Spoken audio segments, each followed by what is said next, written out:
إن الحمد لله نحمد الله على توفيقه ونسأله هداية طريقه وإلهام الحق بتحقيقه. اللهم صل وسلم على سيدنا محمد وعلى آله وصحبه كما تحب وترضى عدد ما تحب وترضى. استغفر الله ربي من كل ذنب واتوب الیہ.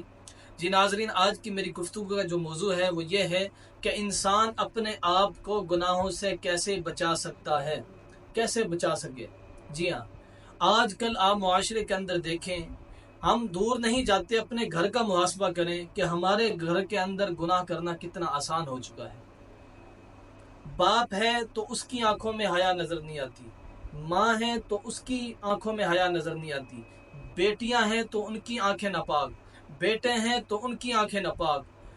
تو ہم اپنے گھر کے اندر دیکھیں کہ ہر انسان کسی نہ کسی گناہ میں ملوث ہے، ہر انسان کسی نہ کسی گناہوں کی دلدل میں پھنسا ہوا ہے. لیکن بات کیا ہے، نکالنا بھی چاہتا ہے، وہ چاہتا ہے کہ میں اس گناہ کی زندگی سے نکلوں.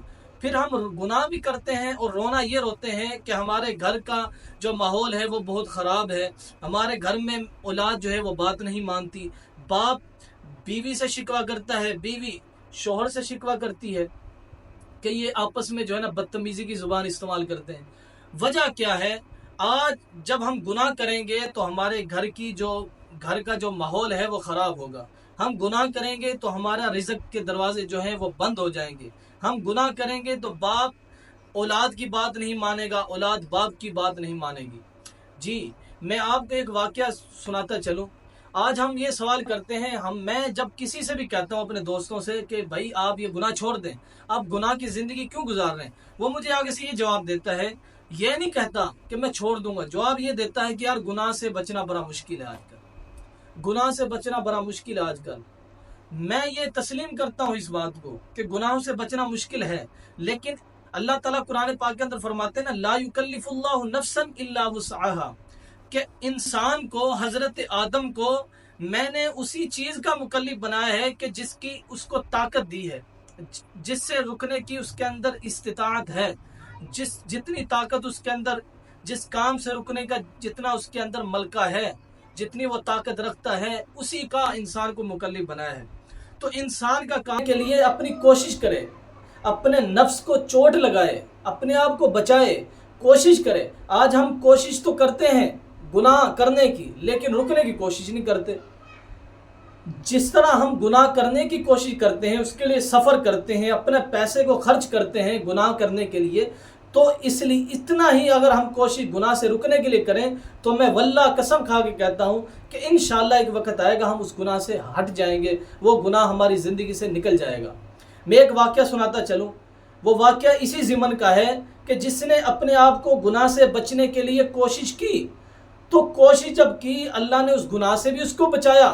تو اس گناہ سے روکنے کے لیے اللہ کا خوف اپنے سامنے اس شخص نے جب رکھا، اللہ سے ڈرا، اس گناہ سے رکا، تو اللہ نے اس کے لیے اس گناہ کو بچنے کے بعد جب وہ اس گناہ سے رکا تو اللہ نے کیا انعام دیا وہ بھی میں آپ کو سناتا ہوں.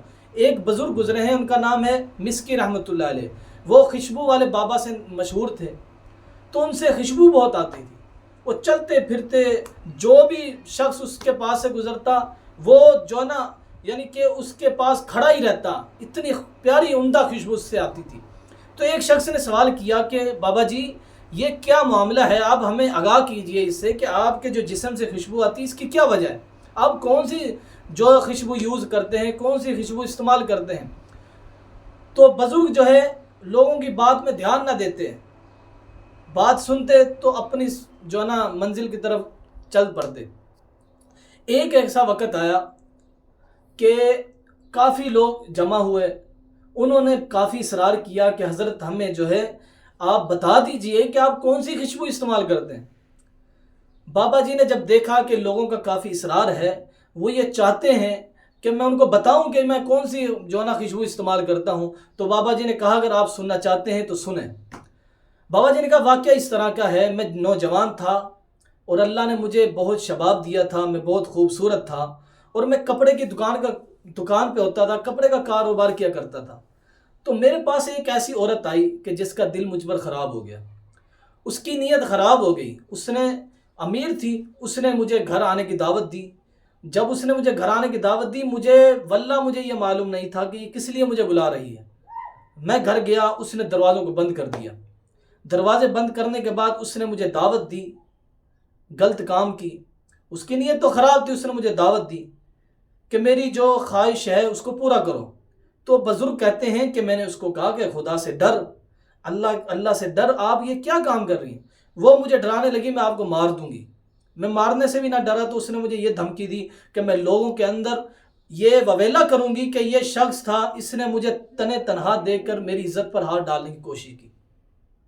وہ بزرگ کہتے ہیں کہ میں بہت پریشان کہ یہ جو ہے نا اسی پر جو ہے نا اصرار کر رہی ہے کہ میں اس کے ساتھ جو ہے نا غلط کام کروں۔ تو اللہ کی طرف سے ان بزرگوں کے ذہن میں یہ آیا کہ اس بزرگ نے کہا اس عورت سے کہ مجھے جو ہے نا پیشاب آ رہا ہے، پخانہ آ رہا ہے، مجھے قضاء حاجت کے لیے جانے دیجیے۔ اس عورت نے کہا ٹھیک ہے آپ چلے جائیں اور جلد واپس آئیں۔ وہ بزرگ کہتے ہیں کہ میں گیا، میں نے جو ہے نا قضاء حاجت کی، تو میں نے جب پخانہ کیا تو اسی پخانے کو اٹھا کے میں نے اپنے جسم پہ مل لیا۔ جب جسم پر ملا میں نے تو میں باہر آیا تو وہ عورت کہتی ہے پاگل ہے تو مجنون ہے، دفع ہو جا، دور ہو جا مجھ سے۔ کہتے ہیں کہ وہ جو پخانہ میں نے اپنے جسم پر ملا تھا وہ اللہ کے خوف کو سامنے رکھتے ہوئے، اللہ سے ڈرتے ہوئے، اس گندگی سے بچنے کے لیے جو آخرت کو تباہ کرنے والی گندگی تھی، جس کو ہم زنا کہتے ہیں، زنا سے بچنے کے لیے میں نے اپنی گندگی کو اپنے جسم پر مل لیا تاکہ یہ عورت مجھے ہاتھ نہ لگائے۔ جب میں نے اس گندگی کو ملا تو واللہ وہ دن ہے، آج دن ہے، میں نے کبھی کوئی خوشبو استعمال نہیں کی۔ یہ اللہ کی طرف سے اس گندگی کو جب میں نے جسم پر ملا، اللہ نے اس کو خوشبو میں تبدیل کر دیا۔ جی دوستو، آج جو بھائی یہ کہتے ہیں کہ گناہوں سے بچنا بڑا مشکل ہے، بھائی کوشش تو کریں۔ اس بزرگ نے کوشش کی، اللہ نے بچایا، پھر بچایا کیا، اس کو انعام بھی دیا کہ پوری زندگی کے لیے اس کے جسم سے اس گندگی کو جو ہے خوشبو میں تبدیل کر دیا۔ تو اللہ تعالیٰ سے دعا ہے کہ اللہ تعالیٰ ہمیں اس پرفتن دور کے اندر گناہوں سے بچ کر اچھی زندگی گزارنے کی توفیق عطا فرمائے اور ہمیں دین کی صحیح